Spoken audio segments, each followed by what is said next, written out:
പോയ വർഷത്തെ FIFA best 11 കണ്ട ബാഴ്സലോണ കോച്ച് ഹാൻസി ഫ്ലിക്ക് പറഞ്ഞത് ഇറ്റ്സ് എ ജോക്ക് എന്നാണ്. റഫീഞ്ഞയുടെ പേര് അക്കൂട്ടത്തിൽ ഇല്ലാത്തത് ഫ്ലിക്കിന് അവിശ്വസനീയമായി തോന്നി. ചാമ്പ്യൻസ് ലീഗ് ടോപ്പ് സ്കോററായ ഒരാൾ, ബാഴ്സക്ക് ഡൊമസ്റ്റിക് ട്രിപ്പിൾ നേടിത്തന്നയാൾ, അയാൾക്ക് ബെസ്റ്റ് 11ൽ ഇടമില്ല പോലും. I can believe this, Flick പറഞ്ഞു വെച്ചു.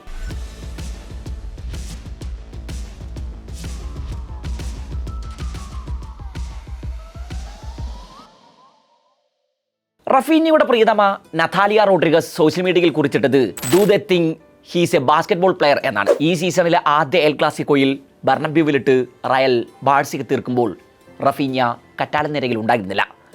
മാസങ്ങൾക്കിപ്പുറം മറ്റൊരു എൽ ക്ലാസിക്കോ കൂടി കളമൊരുങ്ങുമ്പോൾ അയാൾ ഫ്ലിക്കിൻ്റെ സംഘത്തിൽ തിരികെ എത്തിയിരിക്കുന്നു.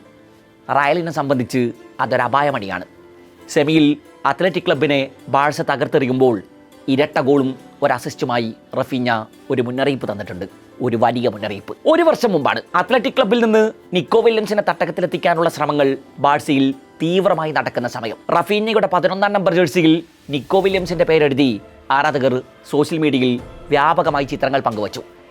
നിക്കോയെ ടീമിലെത്തിക്കാൻ റഫീഞ്ഞയെ വിൽക്കേണ്ടി വന്നാൽ അതിന് മടിക്കരുത് എന്ന് മുൻ ബാഴ്സ നായകൻ ടെൻഡെ സാഞ്ചസ്.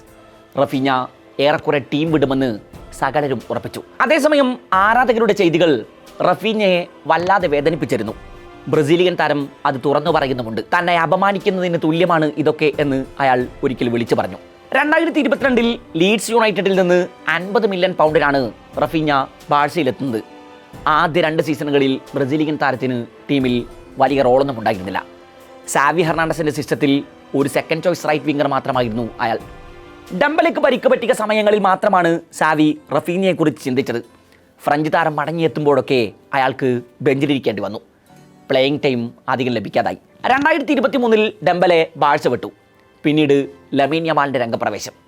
റഫീഞ്ഞയ്ക്ക് മുന്നിൽ ആ സിസ്റ്റത്തോട് അഡാപ്റ്റ് ആവുക എന്നതല്ലാതെ മറ്റ് വഴികളൊന്നും ഉണ്ടായിരുന്നില്ല. അവസാന കാലത്ത് ലെഫ്റ്റ് വിംഗറായും അറ്റാക്കിംഗ് മിഡ്ഫീൽഡറായും ഒക്കെ സാവി താരത്തെ പരീക്ഷിക്കുന്നുമുണ്ട്. കിരീടമില്ലാത്തൊരു സീസണിന് ശേഷം സാവി സാക്ക് ചെയ്യപ്പെട്ടു. പിന്നീടാണ് ഹാൻസി ഫ്ലിക്കിൻ്റെ രംഗപ്രവേശം. ആ സമയത്ത് റഫീഞ്ഞയെ വിൽക്കാനും പുതിയ ചില താരങ്ങളെ ടീമിലെത്തിക്കാനുമുള്ള മുറവിളികൾ ക്ലബിന് മുന്നിൽ ഉയരുന്നുണ്ട്. എന്നത്തെയും പോലെ സാമ്പത്തിക പ്രതിസന്ധികൾ അന്നും ടീമിനെ ഞെരുക്കിയിരുന്നു. ഫ്ലിക്കിൻ്റെ വരവ് ബാഴ്സയുടെ തലവര തന്നെ മാറ്റി, ഒപ്പം റഫീഞ്ഞയുടെയും. ഫ്ലിക്ക് ടീമിൻ്റെ ക്യാപ്റ്റൻസി ആംബാൻഡ് റഫീഞ്ഞയെ ഏൽപ്പിച്ച് തുടക്കത്തിൽ തന്നെ സകലരെയും ഞെട്ടിച്ചു കളഞ്ഞു.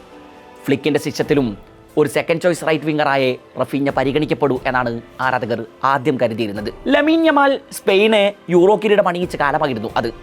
സീസണിൻ്റെ തുടക്കത്തിൽ ഒരു സെൻട്രൽ അറ്റാക്കിംഗ് മിഡ്ഫീൽഡർ റോളിലാണ് റഫീഞ്ഞ അവതരിച്ചത്.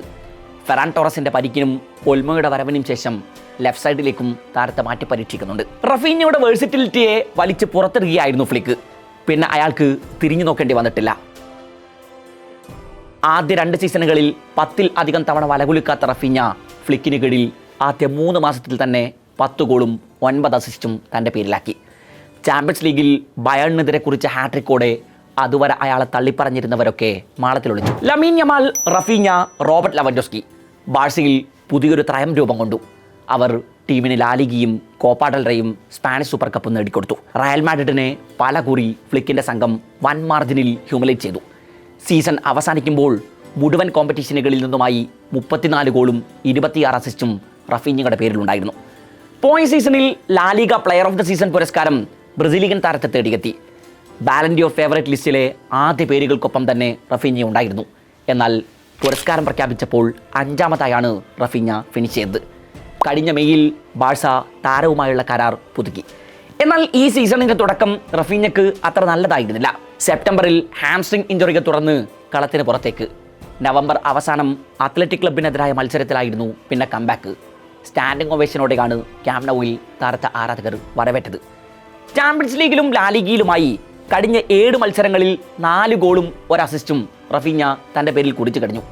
എല്ലാ കോമ്പറ്റീഷനുകളിലുമായി 4 മത്സരങ്ങളിലാണ് ബാഴ്സ ഈ സീസണിൽ പരാജയപ്പെട്ടത്. അതിൽ 3ലും റഫീഞ്ഞ ടീമിലുണ്ടായിരുന്നില്ല. പരിക്ക് മാറി തിരിച്ചെത്തിയ ശേഷം റഫീഞ്ഞ ബാഴ്സക്കായി സ്റ്റാർട്ട് ചെയ്ത 7 മത്സരങ്ങളിലും ടീം ജയിച്ചു. ടീം അടിച്ച 8 ഗോളുകളിൽ താരത്തിൻ്റെ ഇൻവോൾവ്മെൻ്റ് ഉണ്ടായിരുന്നു. മുഴുവൻ കോമ്പറ്റീഷനുകളിലുമായി കഴിഞ്ഞ 9 മത്സരങ്ങളിൽ ബാഴ്സ തോൽവി എന്താണ് എന്നറിഞ്ഞിട്ടില്ല. റഫീഞ്ഞയുടെ സാന്നിധ്യം ടീമിൽ എത്ര നിർണായകമാണ് എന്ന് ഫ്ലിക്കിനും ആരാധകർക്കുമൊക്കെ നന്നായി അറിയാം. ലീഡ്സിൽ നിന്നുള്ള കൂടുമാറ്റത്തിന് ശേഷം ആദ്യ 2 സീസണുകളിൽ ഏറെ നിരാശനായിരുന്നു റഫീഞ്ഞ.